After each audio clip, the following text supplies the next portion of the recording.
Yeah. I want to thank everybody for coming. We are just waiting for the Zoom meeting to get started. We do have agendas with the questions we'll be going over today, as well as a sign-in sheet. So if I could just start passing the sign-in sheet around, and we will get started momentarily. Thank you.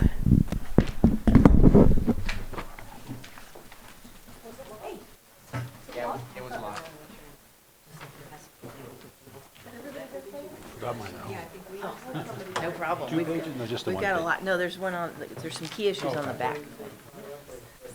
Thank you. Of course.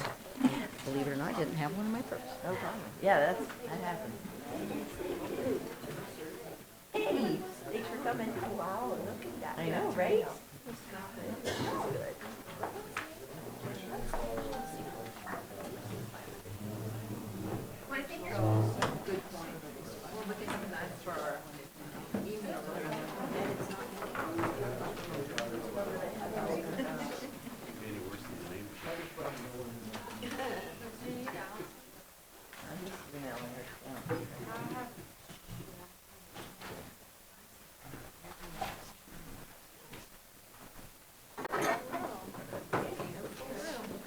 You guys like an agenda? There's also a sign-in sheet going around. You can snag it at some point in the sign-in. We'd appreciate that. Thanks.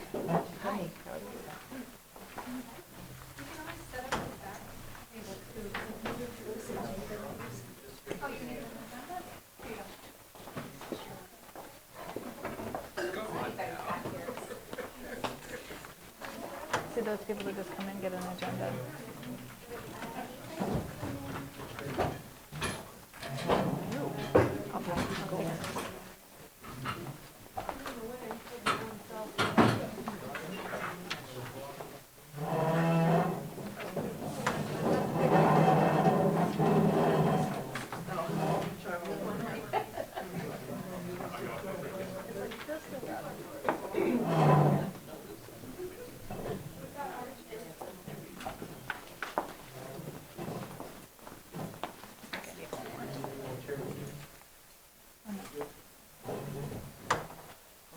Show.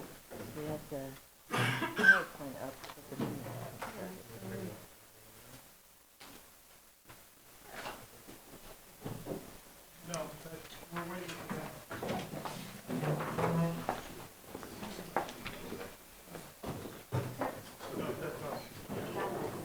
That's an old one. Oh, we have the presentation. Okay. So we're just waiting for that. Oh, 4:02. We're not getting it recorded until we get started. Okay.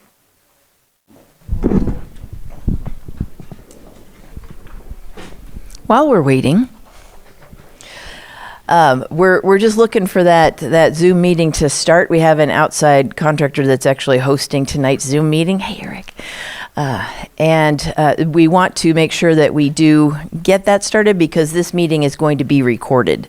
We're meeting only in person today rather than a hybrid meeting, which seems more conducive for when we're working in small groups. So while we're waiting, we'll go ahead and start with welcome and introductions. I'm Mireya Turner, Director of Community Development. We have a number of staff. This is really awesome, by the way. Thank you so much, everybody, for taking time out to come and share your ideas with us. Again, this is an in-person meeting. And the goal of this meeting is to gather as much input from you on the questions that we have already sent out for group discussion as we possibly can within the time that we have. We have a number of staff around. Staff, if you want to raise your hands.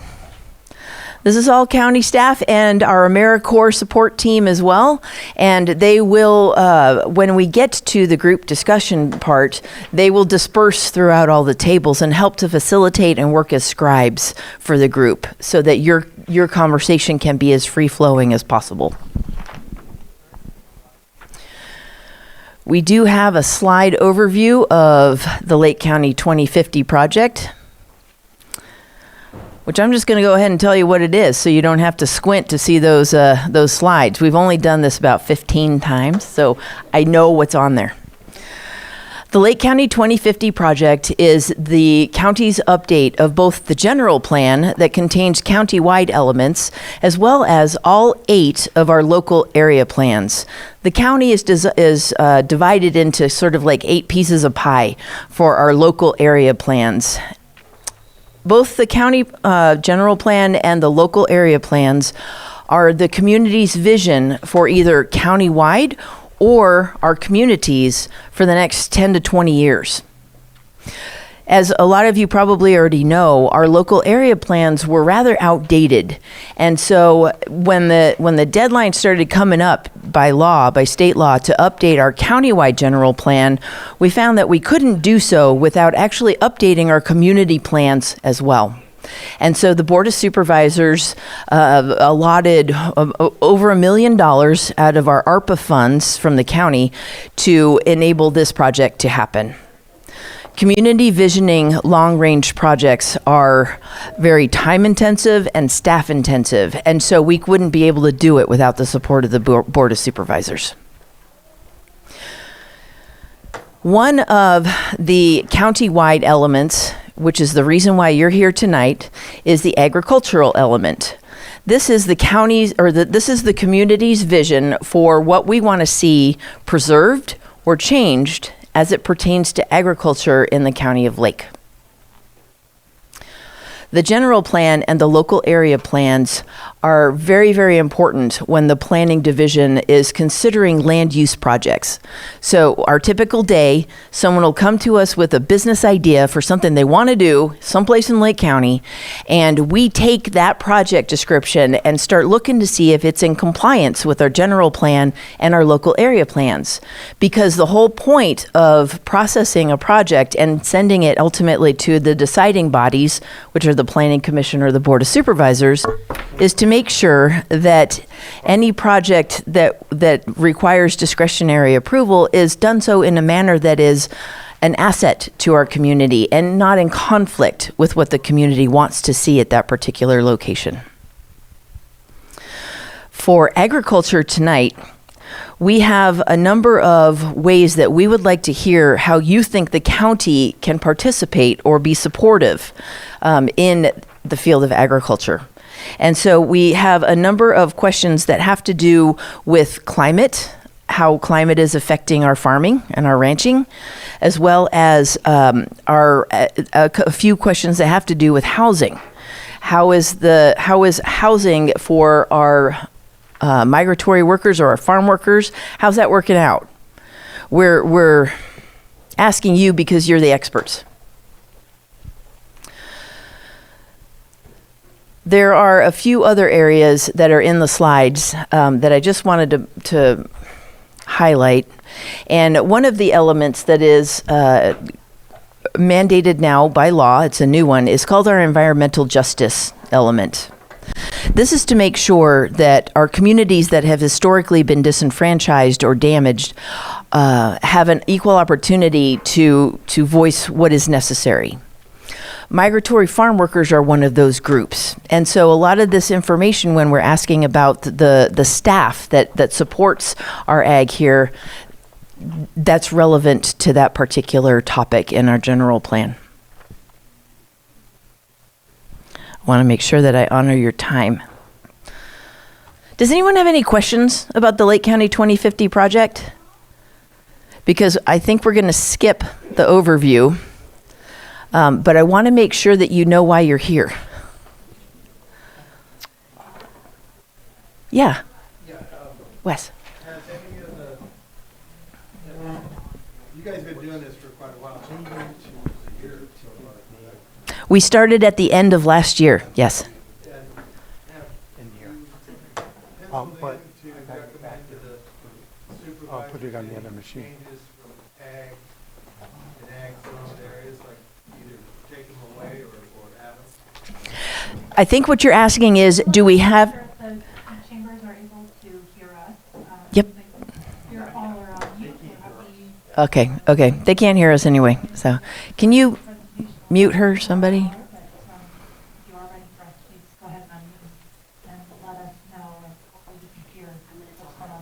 All right, we're going to let her hang out for a minute. So what I think you're asking, Wes, is do we have any proposed land use designation changes from ag to something else? I think we do have one in the Kelseyville area. It's a small ag parcel that I think might have been proposed to change to medium density residential, but I'm not positive. Medium density residential. That's where you'll see like your duplexes, your triplexes. Yeah, and so, because I attended the meeting that you did in Lower Lake, Okay. and there's a concentration, I mean, if it's not true, say it's not true, or that I'm wrong, is that part of this general plan is that you guys are asked by the state to identify for the zoning you just mentioned, and also low-income, high-density, that you're looking for places that people can build low-income, high-density, and you're looking to rezone some land from that. That's a couple different questions, but yes, I hear what you're saying. So what Wes is mentioning is called our RHNA numbers, our Regional Housing Needs Assessment numbers. Those are the number of housing units that we have to be able to provide through our zoning. And that is a 6-year cycle. So we're anticipating new numbers from the state to come out next year. That's not disturbing. Okay. So the new numbers will come out from the state. They will go to our Lake County Area Planning Council, the APC, which typically only focuses on transportation matters, but because we are not large enough to have like a multi-county council of governments, they serve as the housing kind of deciding body for the county on RHNA numbers. So they're going to get the big number from the state, and it'll include not just housing that the state anticipates we're going to need for future development, but also include all the housing that we've lost. So to think back since like 2015 Valley Fire, that's a couple thousand right there, not counting future growth. So we have to be able to show in our land use designation for housing that we can accommodate the number of units that the state says we need to. We don't build that housing, but in some cases that may reflect in our general plan map as areas of higher density housing.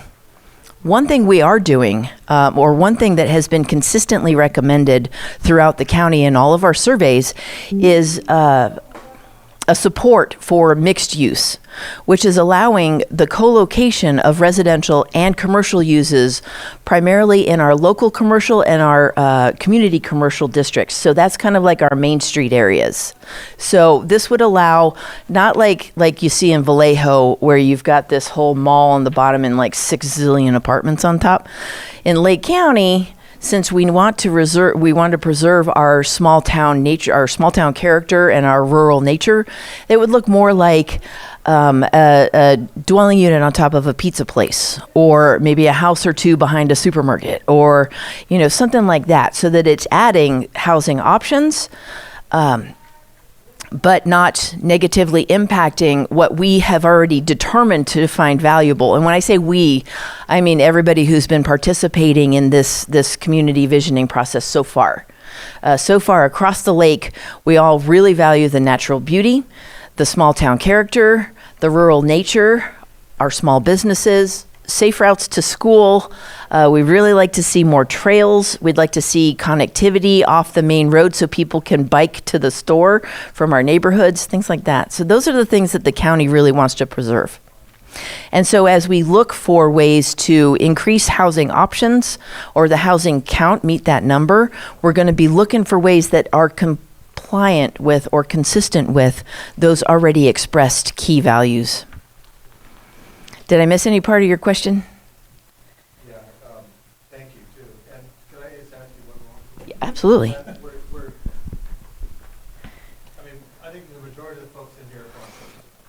There may be a developer, I don't know. But I think the majority are farmers. And I don't believe they want their land changed, period. Why would you want that? Unless you were a developer.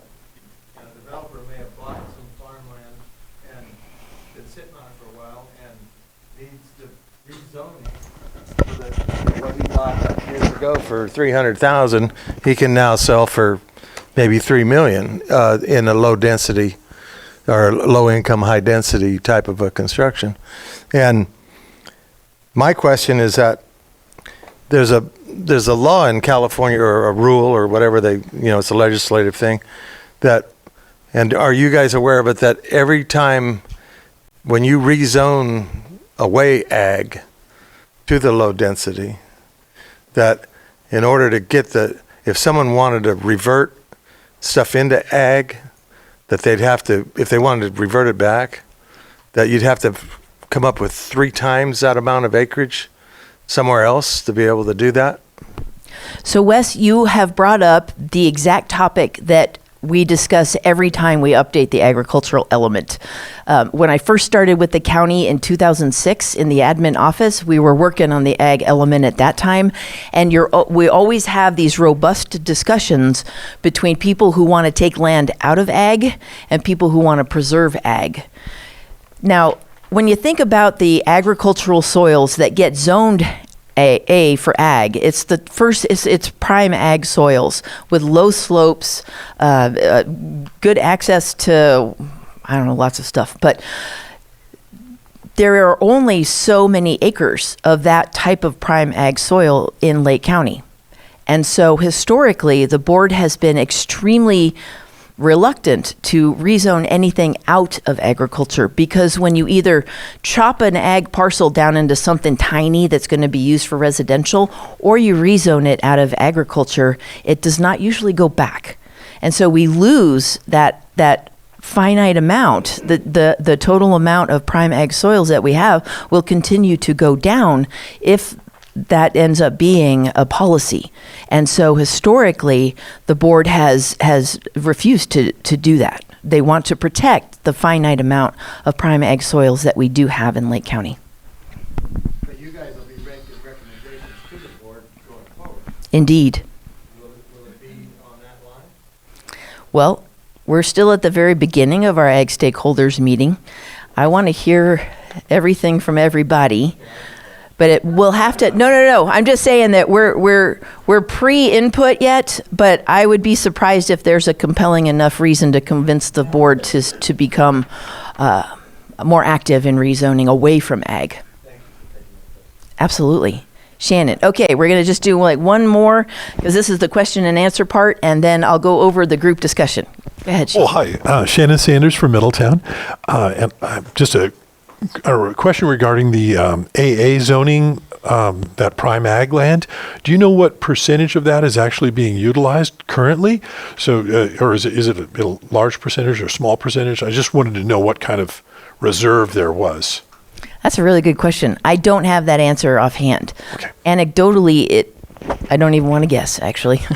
I'd probably need to check with the assessor recorder's office, because they usually will keep track of ag land actually, we also have the agricultural commissioner here tonight, who just happened to give the crop report recently.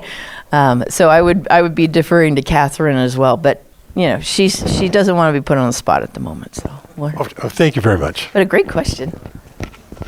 All right. Any other questions? Because this is good. I'm kind of excited that we didn't get the overview for Lake County 2050. I don't know if you guys have ever substituted in junior high and they put a movie on and you have to watch the wildebeest crossing the field like 6 times in 2 days. So I've seen this overview, and I bet a lot of us here have seen that overview at least 5 or 6 times. But if you have any questions about this process, that is why I'm here, is to help the community understand, so that we can maximize the quality and the quantity of the input that we get from the public. Our goal is to end up with draft documents that will go before the Planning Commission and the Board of Supervisors that really resonates with our community and has been well vetted. So your input now is really extremely valuable. Any other question? I won't make you feel bad. Yeah? Yeah. Hey, Gabe. We do have a Farm Bureau representative here this evening, if she wants to wave. Yeah.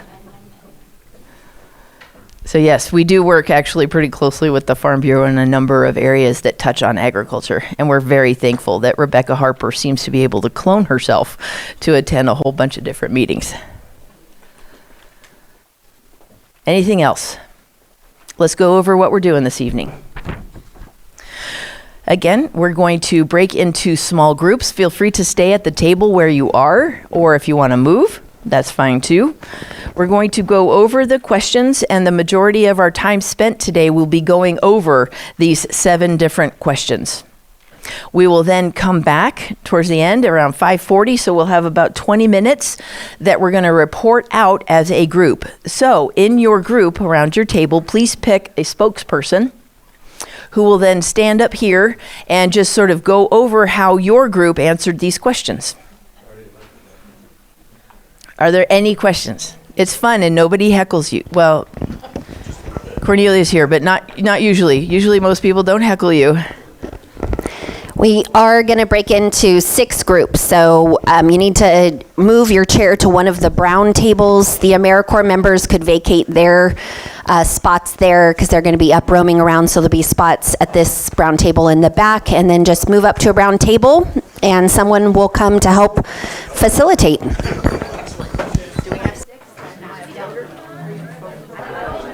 All right, so I really was not a very good kindergarten substitute teacher, so I'm not really good at like crisscross applesauce or eyes on me or I'll just wait. We're working. We're getting there. Awesome. All right. This was a robust discussion. Good stuff. We'll bring it back. Now it's time for us to share our answers from our tables. We're going to start at this table over here, table 1, 2, 3, 4, and then come back, or 1, 2, 3, 4, 5, 6. Come back this way. Hopefully each table has identified a spokesperson. And then we also need a Vanna for each table, somebody to hold the posters so the spokesperson knows what to say. I didn't warn you about the Vanna part. All right, looks like we got Gabe, excellent, and Vanna. So why don't you come up here, because we're recording this meeting so that anybody from this day on for forever can see what we covered here. So Gabe, I will give you the microphone. We just picked the shortest and tallest person at our table. So am I just reading through the first question or all of them? You're going to keep it at about okay. 2 to 3 minutes. 2 to 3 minutes. Wow. All right. So the first question, can I have a cheat sheet of what the questions were? Okay. First question was about the climate hazards and most concerns for the agricultural community for now and in the future. We had a lot of discussion around wildfire and land management to do with, clearing certain areas of creeks that are prone to flooding, a lot of debris buildup and all that good stuff. Kind of going hand in hand with land clearing and wildfire management would also probably mitigate some of the pest and disease risks that come along with overgrown vegetation. There's probably a lot more people in here that are professionals at this than I am, but that's okay. Garbage and proper disposal of like travel trailers that have been abandoned on properties or sides of the roads. I know I recently just purchased a property that had a lot of abandoned or left behind farm equipment that needed to be recycled, and it was really difficult to try and find either a local small business or even working through the local waste solutions to try and have somebody come out and remove that heavy equipment, because I didn't have the machinery to just throw it in the back of a truck or a trailer. So that was something that we added. 3 minutes. Wow, this is going to be tough. Next question was climate hazards concerns, better support preparedness. So locating better water. Wow,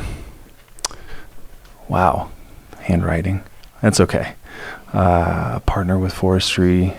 Yeah, so partnering with the forestry department for kind of basically in a whole coming up with a single resource or database that people in the community can refer to, whether it's other small business owners that are professional land clears or people that do have waste solutions, or even just a general resource page that everybody knows that they can go to kind of highlight different topics or different concerns that they're specifically looking for. I know that I've been on the county website a few times and it is pretty user friendly, but to try and navigate through which departments you have to go through which topics, I know I'm going to get some eye rolls, but even if there was some kind of AI database that you could ask the question to and then it takes you to the resource, that would probably be pretty cool. Number 3, ag as a whole is vulnerable to farmers and workers. That was a pretty general answer just because as we all know, it is getting more difficult to satisfy housing needs, and I know that we had quite a few questions when we started off to adjust how that's being managed. One of the concerns that I had, I guess, with housing was, how is it regulated? Is it going to be the responsibility and of the farmer or the landowner to develop that housing? Is it going to be a single location in a designated city? And what kind of application process or interview process is going to be paying for that kind of a facility? Number 5, what are the farm worker housing related needs preferences from employee perspective? So we came up with, on number 5, to see above, resources for seasonal employees to find housing lists and lists of living places.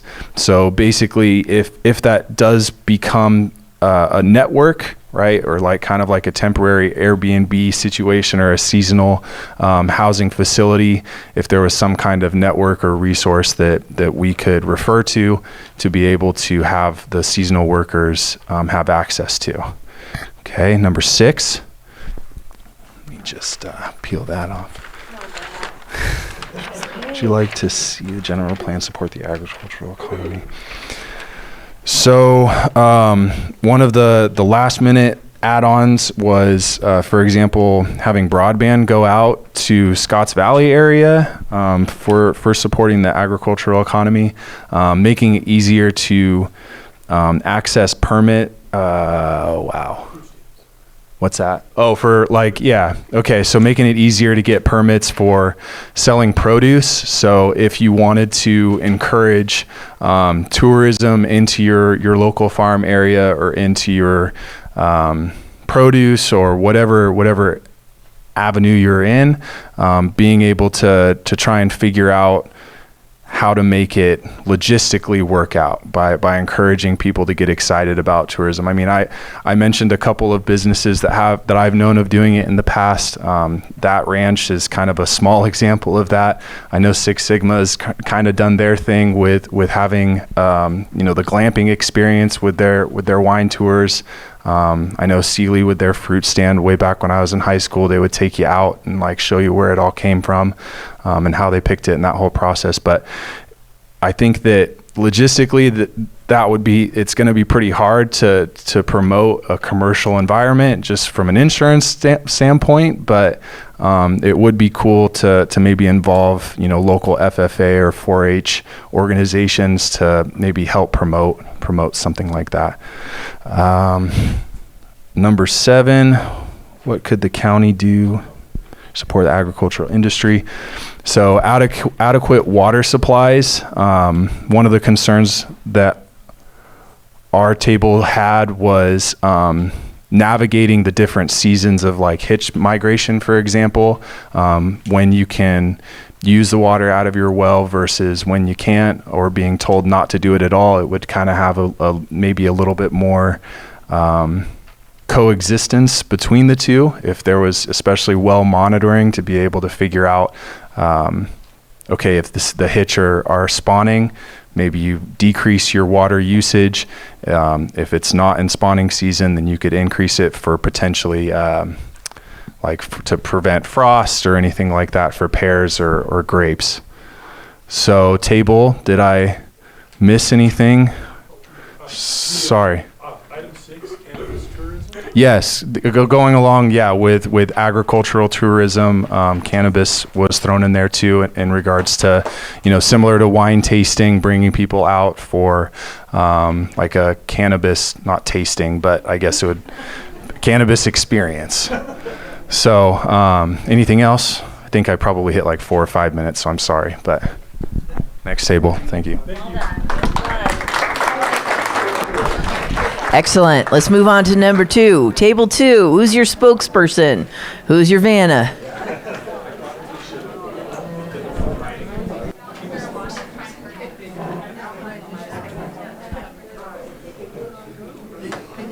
All right. So as we continue to move through the tables, if your answer is identical to the other group or previous group, just say, yeah, this is what those guys said. Excellent. Mary did a good job and wrote big. Yes, she did. Good evening, everybody. Yes. So we're going to go over our table's conclusions. On the first question, climate hazard, we identified health hazard, the need for ozone protection from cannabis odor. Secondly, there is flooding risk. Scotts Valley is a perennial survivor of that. Fire, there is smoke damage that we have to deal with, dead and dying trees, tree mortality, drought and water use, extreme temperatures, crop cover, crop sustainability. Those are climate hazards. On the second question, to address, we need of the most and least preparedness, we are most prepared for fire because we are able to take advantage of advanced warning, defensible space. We are least prepared for evacuation. There are concerns how to evacuate livestock. We discussed Ag Pass. There's a need to get the message out to farmers that it's available. There is a LEAP, L-E-A-P framework in place. Fire resiliency.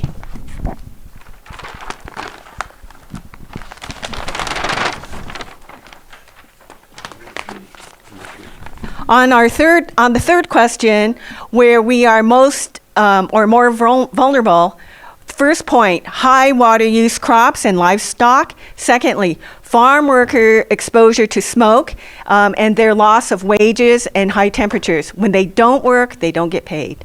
On the fourth question, our point that we came to was inventory for farm worker housing is not satisfactory. Some of the solutions that we considered or we offer are tiny homes, RV use with septic and water hookups, reduced prices for permits, composting toilets, temporary rental housing, Airbnb limitations, or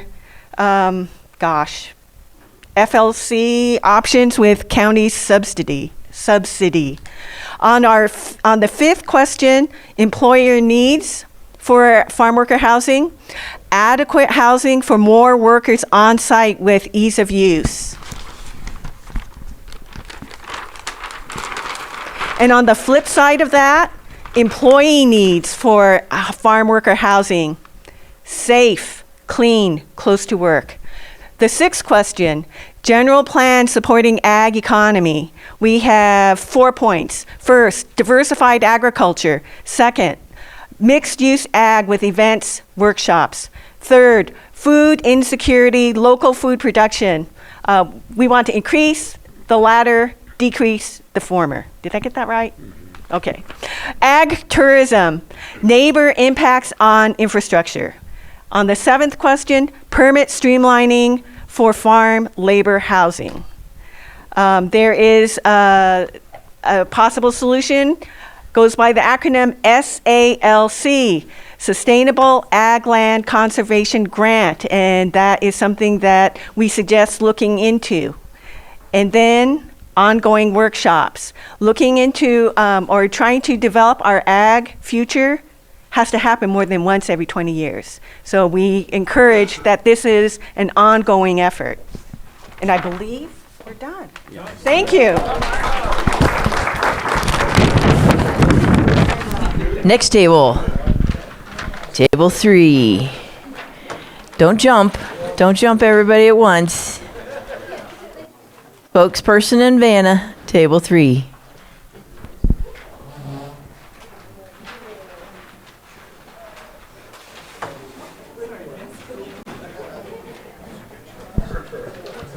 This is good input.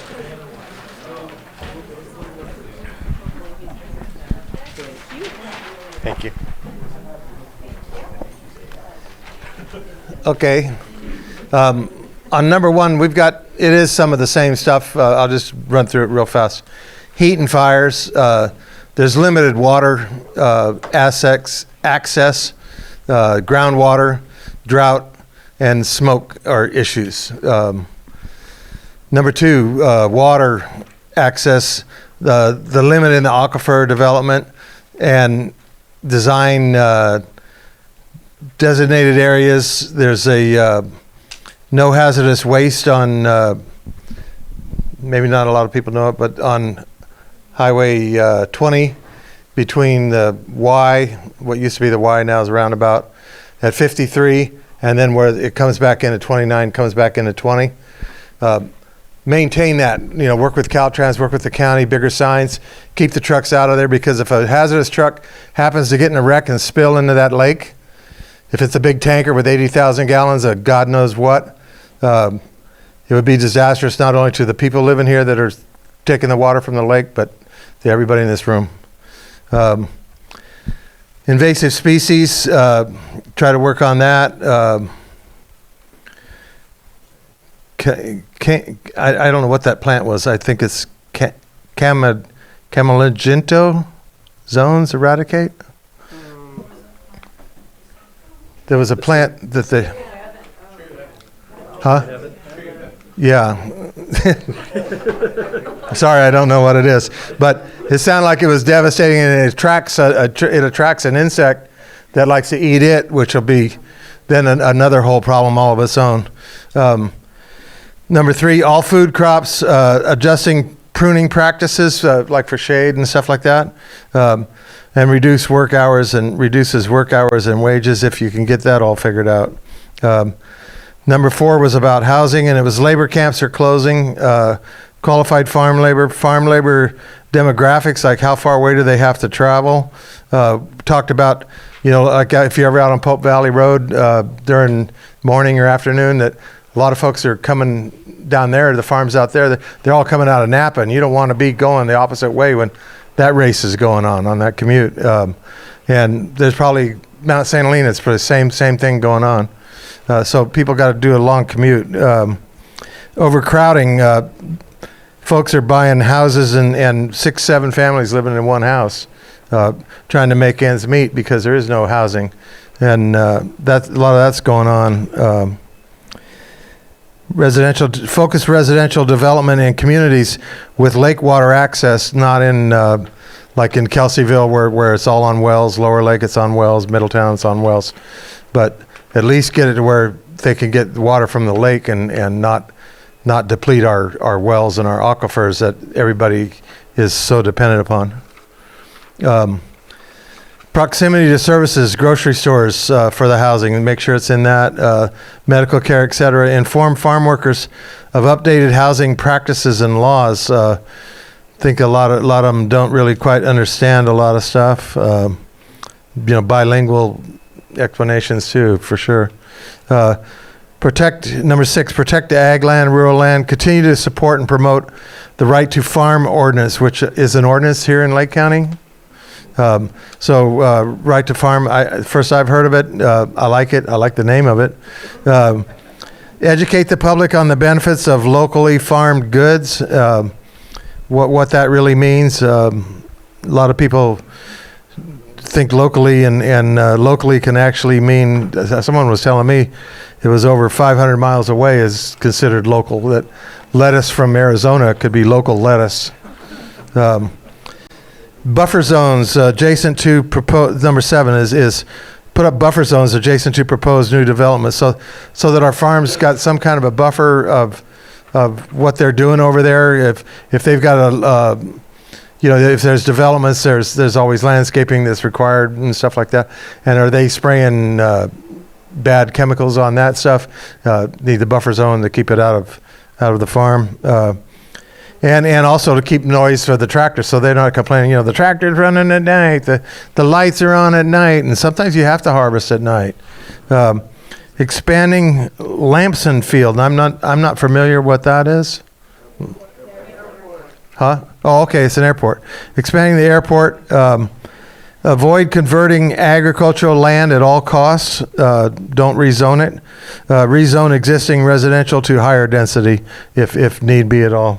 And that's it. Thank you. Awesome. Thank you. We'll move over to this side. Greg, great. Are you missing a Vanna? Oh, Michelle's Vanna. Excellent. Okay.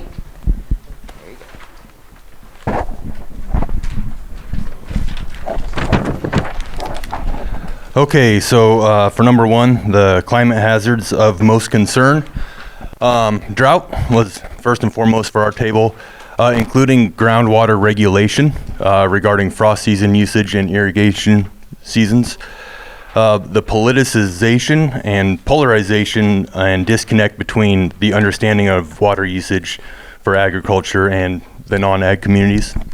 Wildfires and pest diseases were of the most concerns. Question number 2, climate hazards of concerns. What do we feel the most prepared? Okay. Least prepared, maybe regulations regarding drought, pest control, accountability for resource demand. One that kind of came up with us was, right now, if you farm within a quarter mile of a school or a daycare or a healthcare facility, there are very specific hours you are allowed to apply your pesticides. And it makes it really hard, because if there's a certain weather event that you have to treat at that time, and it's in this time period that you can't, you're kind of out of luck. So a plan check for any new healthcare, daycare, or education facilities with an exclusion zone a quarter mile away from farms, as there's one for us right now to spray within a quarter mile of them. Next page.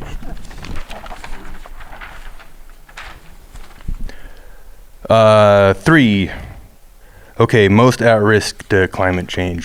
Permanent crops, something that it goes in the ground for more than 1 year. Hay, you don't want to not be able to farm your hay, but if you're out 1 year, you're not out all your infrastructure and years worth of trees or whatever you have planted. So they're a little more susceptible to losing water rights for a year. Worker, landowner, farm worker, community business relying on product ripple effects. So any downturn in the ag business, has ripple effects for the entire community and economy that helps support ag, and ag supports them as well.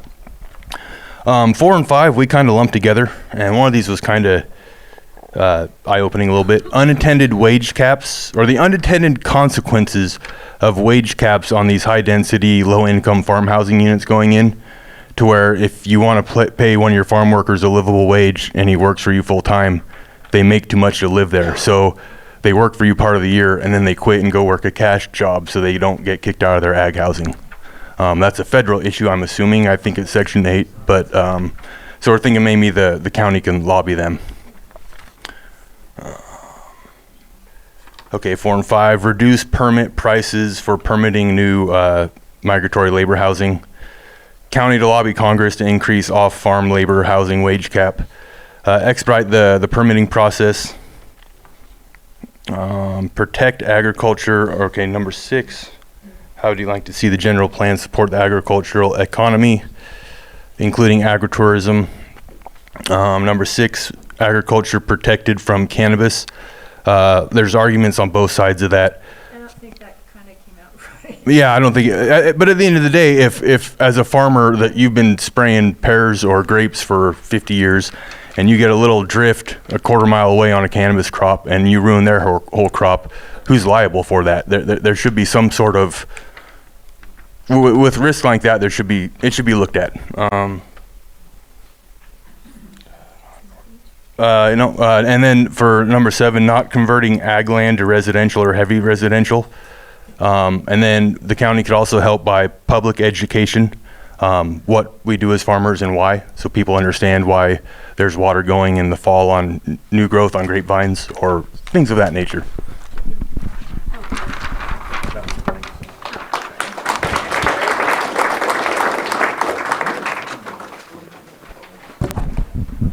All right.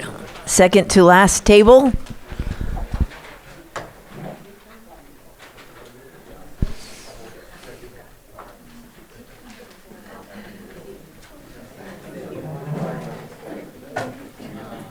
Very good. Oh, it's legible and everything. That's very good. All right, question 1. One of the concerns was water and water quality being not only enough water, but the livelihood as well. The pests that we already mentioned before, so pine beetles, oak borers, and smoke damage, wildfires, the loss of oak, and the climate change. And losing moisture in the soil, so then leading to dust and flooding. Number 2, loss of water, wanting more fire breaks, and I can't read that. Leading to erosion and dry soil again. So number 3, the working conditions. Limited housing on all crops. So that was also for the location of the housing. Is it in the right spots or close to where the workers need to be? Again, mentioned previously. All crops are vulnerable to heat and the cold, and have the county help protect the crops, the ordinances, and limited time.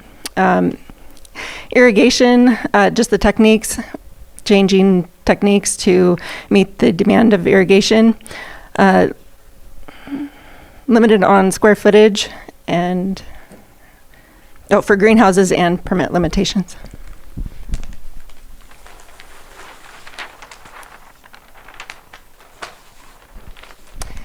For 4, 5, and 6, they kind of ran together. So we did also discuss the apartment housing, letting workers know about the housing. Sometimes it was just the information wasn't there, so they weren't filled, and other occupants took over. Then the lack of communication, location of housing again for ag workers, the RV parks may be a possibility, and ordinances for RV parking and RV trailers. Location, again, labor camps, are they still here or are they going out? And just the status to know what that is. Promotion of farmers and farmers markets, so helping them to be able to sell their crops, and tourism. Signs on highways, Lake County Wine Adventure, the Pear Festival, other different events that could bring in more people to the county. And one of that led to not enough housing or lodging for those visitors that are coming to the county. So hotels, bed and breakfasts, Airbnbs, so more lodging of all types.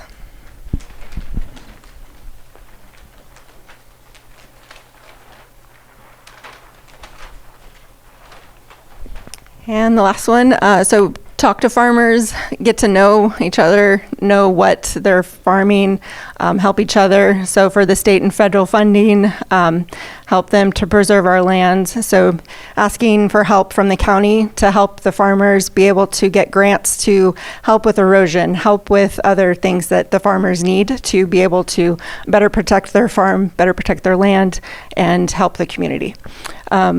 Also to help with fire protection, and then preserve their land. So current regulations, just helping educate them, like information sessions, and before adding more, before changing anything on zoning or anything, having community information sessions before somebody just goes and places a change. So useful soil, I don't know what that one is.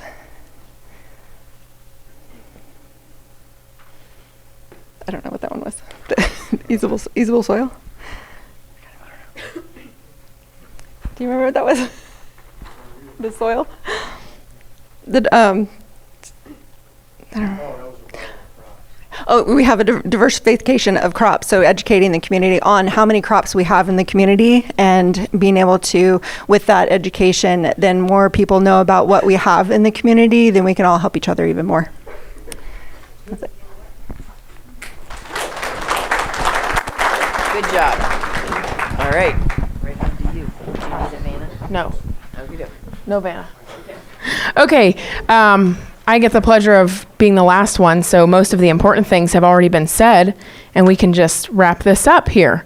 So with regard to climate hazards of the most concern to the agricultural community, our group, much like many other groups, found that water availability during periods of drought due to competing beneficial uses is the largest concern among our group, in addition to wildfire risk. And then moving on to question 2, how can the county, or which climate hazards of concern do we feel that the county can provide better support on? And the clear answer to that was to prioritize and protect water use for agricultural uses. Moving on to number 3. We actually kind of skipped number 3. We don't play by the rules, so I'm going to move into number 4, which was, is the existing farm worker housing inventory satisfying the need for housing? And similar to the feedback that other groups have provided, we found that income limits are too low often for farm workers to be able to utilize ag housing, and I know another group had some great suggestions on how that might be solved. I also think more communication out with the larger employers regarding what their housing needs are is really crucial in solving that problem. And then clarifying among our county staff and leaders that ag housing is not always equivalent to low income housing, although those two terms are often used synonymously. And that was our combination of 4 and 5, like many of you also did. So moving on to number 6, how would you like to see the general plan support the agricultural economy, including ag tourism, preserve agricultural lands, first and foremost, and then we're going to do a page flip here. When semi-permanent structures are used, make sure that if those operations are not successful, there's a clear pathway for that land to be converted back into traditional agricultural land. Moving on to number 7, what could the county do better to support the agriculture industry or agricultural land preservation? And so often our staff and leadership likes to say that Lake County is an ag-friendly county, but what are we actually doing that supports that? So creating more ag-friendly policies and creating a culture within the county and the community that celebrates agriculture is really important to that, and spreading the message among our fellow community members. Also very important is to our group was to maintain the Right to Farm Act and Williamson Act, and don't soften agricultural protections. Our group members wanted to make sure that we don't end up in situations similar to Sonoma County with Measure J and Solano County with the California Forever Project, which were 2 large initiatives, anti-ag initiatives, that really occurred due to softening of agricultural protections. So that's a big one. Also important to our group was to maintain local control. As a community, we know what's best for us, and so to try and maintain local control as much as possible. And then this is kind of a selfish one, but include Farm Bureau in all the RFRs. So thanks, guys. Well done. Strong finish. All right. So please leave those posters. We're going to collect all of that written data. When you get home tonight or tomorrow morning, if you go, oh my gosh, I forgot to say this, we have a way for you to do still send in that input. We have lakecounty2050.org. That is the website that is housing the entire general plan and local area plan updates. So that's www.lakecounty2050.org. You'll find a spot there for you to enter your comments, and we still want to hear what you're thinking. Thank you again, everybody. This has been such a wonderful turnout. It's been so exciting, and thank you for bringing your thinking caps and giving us your input tonight. We'll go ahead and adjourn. Thanks.